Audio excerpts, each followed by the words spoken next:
The air is a wet cloth, clinging to the skin, thick with the drone of insects and the sweet rot of the forest floor. In this world before humans, the law is simple. The water gives life, and the water takes it. For the small clan, this truth is the bedrock of their existence. The child, small and quick, chases a blue-winged morpho butterfly near the river's edge. Her mother watches from the shade of a cypress, her hands deftly weaving palm fronds into a carrier. The sound is not a scream, but a soft gasp, a sudden splash, and then silence. The butterfly flutters on. Oblivious, the mother's head snaps up. The space where her child stood is empty.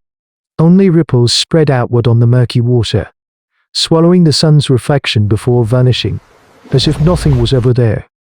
The cry that tears from her throat is a sound older than words. It summons the others from the shadowed clearings. They come running, their bare feet slapping against the damp earth, touching spears of fire-hardened wood. They search the banks, their calls echoing through the dense canopy, a frantic chorus against the jungle's indifferent hum. But there is nothing. No tracks, no blood, only the river, flowing as it has for millennia. The elder, his face a map of scars and seasons, stands motionless, his eyes fixed on the water's placid surface. He has seen the great cats take deer, the terror birds dismember at appear. That is the way of things. A struggle, a sound, a sign. This was different. This was the silent erasure of a life. A theft so profound it feels like the work of a malevolent spirit. A week passes. The grief of the clan calcifies into a sharp-edged fear. They move in tight groups now, their eyes constantly scanning the dense vegetation of the riparian zone. Their children are kept far from the water, their laughter replaced by a watchful quiet. Then, it happens again. A young hunter, wading in the shallows to retrieve a fishing spear, is simply pulled under. One moment he is there, a strong silhouette against the afternoon glare. The next, he is gone. His partner on the bank sees only a flash of an immense, patterned coil, a thing so vast his mind refuses to process it. He stumbles back into the jungle, babbling of a moving island, of a shadow that swallowed the sun. His terror is a contagion. This is a force beyond their experience, a predator that does not stalk, but simply is. It is the river itself, made flesh. The foundations of their prehistoric life, built on generations of hard-won knowledge, begin to crack. The river, their source of survival, has become their tomb. These early humans now face a choice: flee the only home they had ever known, or confront the god in the water. The elder finds the answer in the mud. They wide, polished furrow, as if a giant log had been dragged from the water. He follows it to a tree, its bark scraped away 15 feet from the ground. On it, glistening, is a single scale, larger than his hand. Hominid history is not a tale of heroes. It is a ledger of brutal calculations. And the elder, holding the scale, makes his. What has flesh can bleed, what has a nest can be burned. The fear does not leave his eyes, but a new light joins it, the cold fire of a hunter's resolve. The scale rests on a flat stone in the center of the clearing, its iridescent surface capturing the dappled light filtering through the canopy. It is a thing of impossible size, a shield from a fallen god, but it is also proof. The elder lets the weight of this proof settle over the clan. The spirit has a body, the shadow has a form. These ancient humans, bound by kinship and loss, now have a target. The terror that had scattered them now binds them. It is the cold, clarifying focus that precedes a desperate act. The elder speaks, his voice a low rasp, using gestures more than sounds. He points to the hunter who saw the coil, who uses his arms to show an impossible width. He points to the women who know the trees, who bring forth lumps of thick, sticky resin that burns with a black, acrid smoke. He points to the flint knappers, whose hands, for generations, have mastered the art of finding the sharpest heart of a stone. The days that follow are a quiet hive of grim purpose. The sounds of morning are replaced by the rhythmic chink chink chink of stone on stone. But they are not making the same throwing spears they have always used. This is a leap in human evolution. Driven by fear, they fashion new shafts, longer and thicker than a man is tall, cut from the iron-hard trunks of young palms. The flint points they haft to them are larger, crueler, designed not just to pierce but to tear and anchor. This is the dawn of primitive technology born from the shadow of a monster. Their most vital survival skills are being remade. Others gather dry reeds and fibrous bark, binding them into tight bundles the size of a human head. These they soak in the flammable sap, creating crude but effective incendiaries. They weave nets from the strongest vines, not to catch the beast, but to slow it, to foul its path with a tangle of the jungle itself. There is no glory in this work.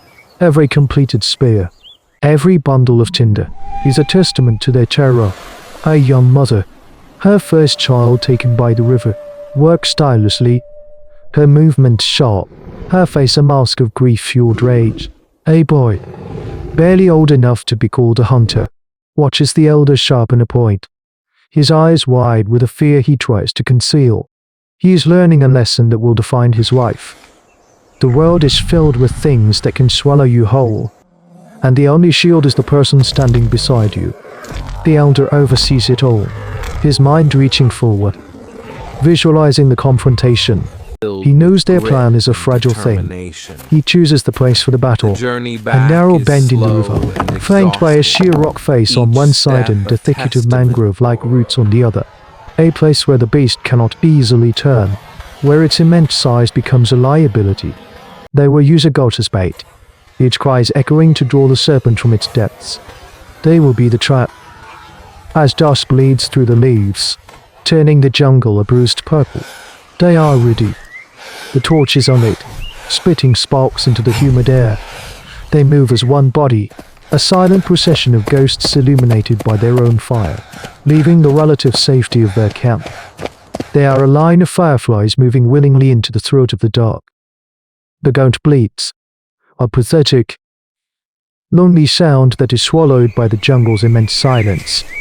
The hunters are shadows among the roots, their knuckles white on the shafts of their heavy spears. The air is still, so heavy it feels like a physical weight on their shoulders. Then, the surface of the river bulges upward, not a ripple, but a slow, powerful displacement of water. As if a hill is rising from the depths, the head emerges, a thing of impossible scale, wider than a man is tall. Its eyes are black, lidless discs of ancient indifference. It ignores the goat. It has sensed the greater warmth of the other mammals hiding in the dark. The scent of their fear is a rich perfume on the air. With a sound like grinding stones, a landslide of muscle and scale begins to pour from the river. A living wave of prehistoric life. The first volley of spears is a desperate, hopeful gesture.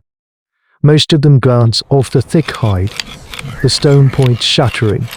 A few find purchase, but they are like thorns in the side of a mountain. Annoying but not injurious. The serpent's head sways, its forked tongue tasting the air, pinpointing them one by one. The plan is failing. Their nascent technology is no match for this creature from an elder world of titans. The hunters freeze, their courage turning to ice in their veins. But the elder does not freeze. He has seen what the others missed.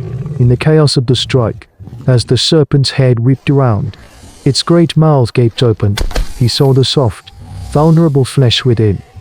He holds two of the resin-soaked torches. He runs from the shadows, not towards the creature's flank, but directly at its head. He is a flickering mote of light in defiance against a god of flesh. The serpent's head snaps toward him, saying only the easy meal, the insolent spark that dares to challenge it. The jaws open, a cavern of pink flesh and recovered teeth. This is the moment. The elder heaves one torch deep into the gullet. It is a futile act against such mouths. But it is not the point. The point is the second torch. As the jaws begin to close, he shoves it upward, bracing it against the soft palate of the creature's upper jaw, just as the full weight of its head crashes down. The sound is a sickening crunch of bone and flesh, The sacrifice is made, but in its agony, the serpent's head is locked for a critical second, its jaw propped open by the burning brand and the elder's broken body. This single, selfless act of kin selection, the ultimate investment in the survival of his people, is the only signal the clan needs. Their terror is burned away by a unifying rage. They surge forward, driving their heavy tearing spears not at the armored hide, but into the exposed throat and the base of the skull. The god threshes, its death throws tearing trees from the earth, but the clan holds on, a swarm of intelligent fury, tending the river's wave. They follow the drag marks to the nest, a clutch of leathery eggs, each the size of a man's torso. They destroy them all, ensuring this shadow will never fall upon their children again. These ancient humans, our distant ancestors, have not just killed a monster, they have killed a god and, in its place, have consecrated the sanctity of their family.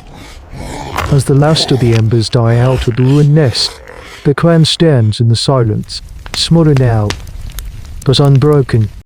The cost is etched into them, a new line on the map of their collective soul. What happened here, in the suffocating humidity of an ancient earth millions of years ago, was more than just the survival of a small band of hominids. Preparing to fight back. It was a crucible moment in human evolution, faced with a power they could not comprehend. They did not scatter, they united. They observed, they planned, they innovated. And when their tools and their plans were not enough, one of them made a conscious choice to trade his own life for the future of his kin. This is the brutal calculus of altruism, the genetic bedrock of community, the instincts forged in this desperate battle, the need to protect the young, the power of collective action, the willingness to sacrifice for the group. Did not die with them. They became our inheritance.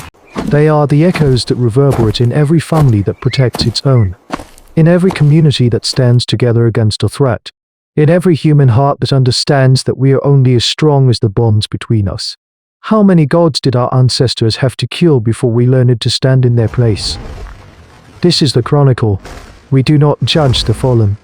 We only bear witness. And what happens when the greatest threat is not a beast in the water, but a shadow within the clan itself?